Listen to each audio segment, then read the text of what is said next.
عاش لاري وسيرجي حلمهم، وبدأ الموضوع بأول خطوة وهي محرك بحث بيحدد ويميز ويفرز أهم الصفحات الإلكترونية الفردية حول العالم، وأطلقوا عليه باكراب في البداية، وبعدها بسنة تحول الاسم لجوجل، وهو مستوحى من رقم 100 أو 100 عشان يكون الرقم 1 بيرمز للجي، والدبل او هي الصفرين.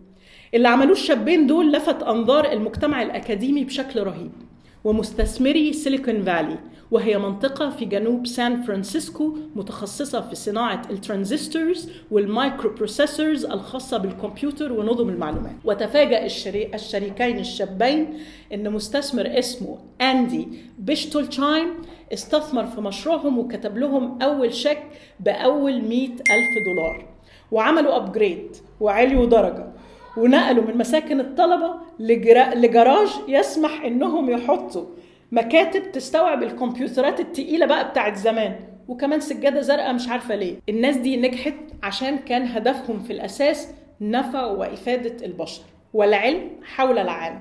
وفي قاعدة كونية بتقول إن كل ما كان هدفك كإنسان هو نفع الإنسانية والبشر، صنيعك وعملك بيبقوا خالدين في الأرض ويعيشوا بعديك كمان.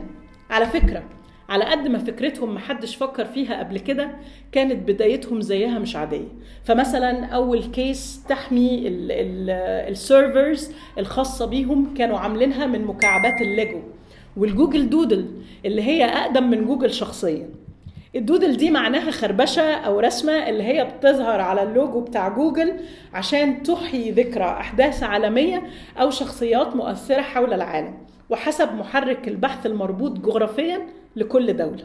دي هي الجوجل دودل اللي فكرتها جت من ان مرة لاري وسيرجي والموظفين المعدودين اللي قاعدين في جراج جوجل كانوا رايحين يحضروا حفلة او فيستيفال اسمه The Burning Man او الرجل المحروق، فحطوا الرمز الخاص بالاحتفال على اللوجو عشان يعرفوا جمهورهم من الباحثين والسائلين إنهم غير متواجدين في المكاتب، أو زي ما بنسميها في عالمنا The Out of Office Message، اللي هي رسالة أوتوماتيكية لما تبعت لحد رسالة على إيميله وهو مش موجود بتجيلك رسالة هو كاتبها ومفعلها بتقولك إنه غير متواجد عشان يرد عليه.